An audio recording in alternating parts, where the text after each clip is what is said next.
ভুলটা কার ছিল? কার ভুলে এমন পরিস্থিতি সৃষ্টি হলো? কেন এমন হলো? প্রতিবারের মতো এবারও সাইমন কথা না বাড়িয়ে শান্তিপূর্ণ আলোচনার মাধ্যমে সমাধান চাইছিল, কিন্তু মিতু স্বভাবগতভাবে উত্তেজিত হয়ে সাইমনকে বলল, আমার ভাই এ বাড়িতে থাকলে যদি তোমার বিধবা বোন আর তোমার সমস্যা হয় তাহলে আমার ভাই আর আমি দুজনে এই বাসা থেকে চলে যাই।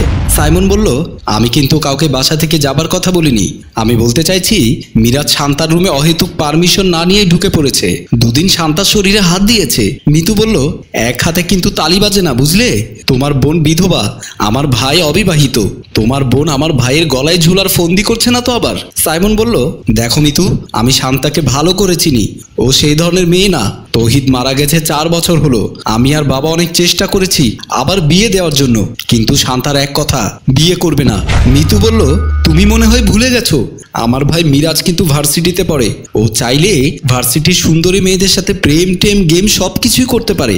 তোমার বিধবা বোনের শরীরে হাত দেবে এমন পথ ভোলা পথিক মিরাজ নয়। সাইমন মিতুর কথা শুনে মনে মনে বলল, মিতুর সাথে কথা বলা আর উলোবনে মুক্ত ছড়ানো সমান কথা। তার চেয়ে চুপচাপ কিছু করা যায় কিনা দেখি বলেই মিতুর দিকে তাকিয়ে রুম থেকে বের হয়ে গেল। মিতু অট্ট হাসি দিয়ে বিছানায় উঠে বসলো। কলিং বেলের শব্দে শান্তা দরজা খুলতেই পাশের ফ্ল্যাটে আমিনা কাকি ভেতরে প্রবেশ করলো। শান্তাকে বলল, সুঘ্রাণে তো রুমে থাকতে পারলাম না। শান্তা, কি রান্না করছো?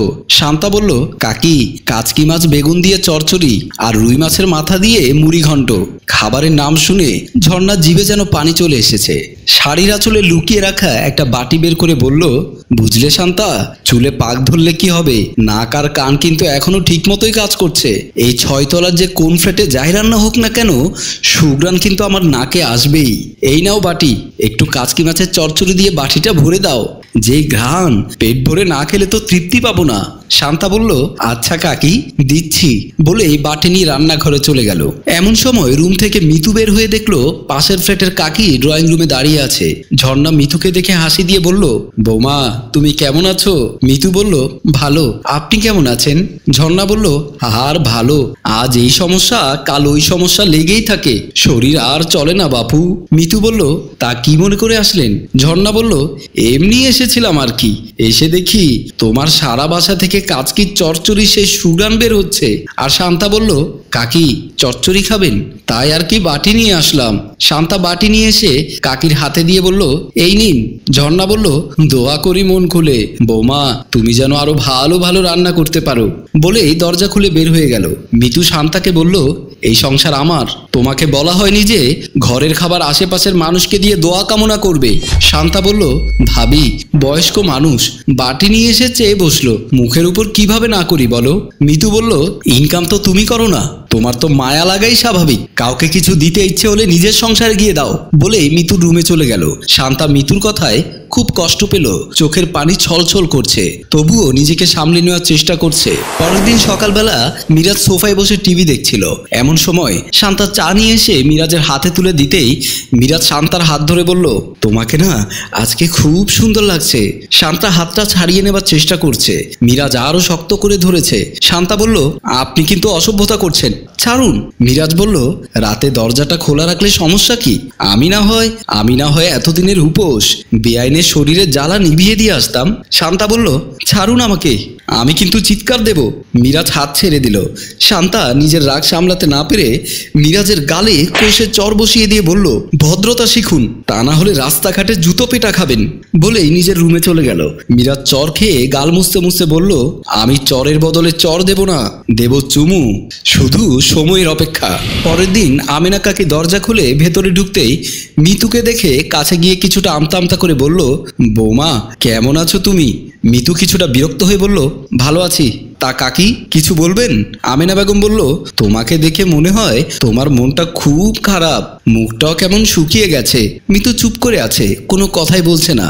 আমিনা বেগম আবার বলল, বুঝি বৌমা, সবই বুঝি। বিধবা ননদ তোমার ঘাড়ের উপর বসে খাচ্ছে, তাতে আর কতদিন মন ভালো রাখা যায় বলো? মিতু এবার কাকির কথায় কিছুটা খুশি হয়ে বলল, ঠিকই বলেছেন কাকি, আপনি আমার মনের কথা বলেছেন। আমিনা বেগম বলল, আমি সব সময় ঠিকই বলি বাপু। এমন সময় দরজা খুলে শান্তার বাবা আরমান সাহেব প্রবেশ করতেই দুজনের কথা বলা বন্ধ হয়ে গেল। আরমান সাহেব শান্তা শান্তা বলে ডাক দিল। শান্তা ভেতরের রুম থেকে এসে বাজারে ব্যাগ নিয়ে রান্নাঘরের দিকে চলে গেল। আমেনা বেগম আরমান সাহেবকে বলল, ভাই বাজার করে নিয়ে আসলেন বুঝি? আরমান সাহেব বলল, বাজার থেকে বাজার নিয়ে আসলাম। আমেনা বেগম বলল, বৌমা আমি তাহলে যাই, পরে আরেক সময় আসবো বলেই চলে গেল। আরমান সাহেব মিতুকে বলল, বৌমা একটা অনুরোধ রাখবে? মিতু বলল, কি বলুন? আরমান সাহেব বলল, আমেনা বেগম মানুষটা একটু সুবিধাবাদী, তাই তার সাথে যত কম কথা বলবে ততই মঙ্গল বলেই রুমের দিকে চলে গেল। মিতু মনে মনে বলল, সত্য কথা বললেই সুবিধাবাদী হয়, আর আপনি আর আপনার মেয়ে যে সুযোগবাদী তা তো বললেন না। গভীর রাত, শান্তা ওয়াশরুম থেকে বের হয়ে নিজের রুমে ঢুকবে, এমন সময় মিরাজ এসে মুখ চেপে জড়িয়ে ধরে শান্তার রুমের ভেতর ঢুকে গেল। বিছানায় শুয়ে দিয়ে মিরাজ শান্তার উপর ঝাঁপিয়ে পড়ল। শান্তা বারবার মিরাজকে বারণ করছে, ধাক্কা দিচ্ছে, কিন্তু মিরাজ উন্মাদের মতো তার খায়েশ মেটানোর চেষ্টা চালিয়ে যাচ্ছে। শান্তা আর কোনো বাধা না দিয়ে শান্ত হয়ে রইল। মিরাজ বুঝতে পারল শান্তা সম্মতি জানাচ্ছে। মিরাজ মুচকি হাসি দিয়ে শান্তাকে আদর করতে লাগলো। শান্তা হাত বাড়িয়ে বালিশের নিচ থেকে একটি ছুরি বের করে মিরাজের পিঠে কয়েকবার সজোরে ঢুকিয়ে দিল। মিরাজ চিৎকার দিয়ে বিছানার পাশে পড়ে গেল। শান্তা উঠে বসলো, হাতে ছুরি, মুখে কোনো কথা নেই। চিৎকার শুনে আরমান সাহেব দৌড়ে এসে শান্তার হাতে ছুরি আর মিরাজকে রক্তাক্ত অবস্থায় দেখে চমকে উঠল। কি বলবে কিছুই বুঝতে পারলো না। শান্তা নির্বাক হয়ে বসে রইল। আরমান সাহেব গলা কাটা মুরগির মতো যেন ছটফট করছে। শান্তাকে বলল, ওকে মারলি কেন মা? শান্তা বলল, একটা অমানুষ চরিত্রহীন মানুষ পৃথিবীতে না থাকলে এই পৃথিবীতে তেমন কোনো ক্ষতি হবে না, কিন্তু ওর মতো চরিত্রহীন বেঁচে থাকলে আমার মতো অসহায় নারীদের ইজ্জত হরণ হবে। আরমান সাহেব বুঝতে পারলো শান্তা কি বলতে চাইছে। বাহিরে মিতু আর সাইমন আসার শব্দ শুনে আরমান সাহেব তাড়াহুড়ো করে শান্তার হাত থেকে ছুরিটা কেড়ে নিয়ে নিজের হাতে নিয়ে বলল, আমি খুন করেছি মিরাজকে, আমি খুন করেছি। সাইমন আর মিতু রুমের ভেতর ঢুকে এমন পরিস্থিতি দেখে চমকে উঠল। মিতু বিছানায় ভাইকে মৃত অবস্থায় দেখে চিৎকার দিয়ে বিছানায় উঠে মিরাজকে জড়িয়ে ধরে কাঁদতে লাগলো। সাইমন কি করবে বুঝতে পারছে না। আরমান সাহেব বলল, আমি খুন করেছি বৌমা, আমি তোমার ভাইকে খুন করেছি। শান্তা বলল, বাবা শাক দিয়ে মাছ ঢাকার চেষ্টা করবেন না, খুন আমি করেছি।